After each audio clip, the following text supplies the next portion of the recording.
Union পরিষদ chairman পদে নির্বাচনে শিক্ষাগত যোগ্যতা কমপক্ষে স্নাতক নিশ্চিতে রুল জারি করেছেন হাইকোর্ট। একই সঙ্গে শিক্ষাগত যোগ্যতা নির্ধারণে ইউনিয়ন পরিষদ আইন কেন সংবিধানের সঙ্গে সাংঘর্ষিক ঘোষণা করা হবে না তাও জানতে চাওয়া হয়েছে।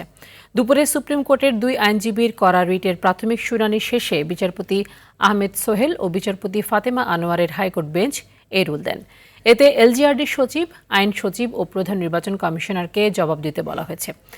এ বিষয়ে রিটকারী আইনজীবীরা বলেন, একজন চেয়ারম্যানকে গ্রাম আদালত পরিচালনার ক্ষমতা দেওয়া হয়েছে, যেই ক্ষমতা আইনে স্নাতক সম্পন্ন বিজেএসসি পরীক্ষায় উত্তীর্ণ একজন ম্যাজিস্ট্রেটের।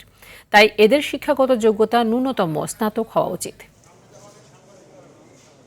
28টি ক্ষমতা দেওয়া হয়েছে একজন চেয়ারম্যানকে।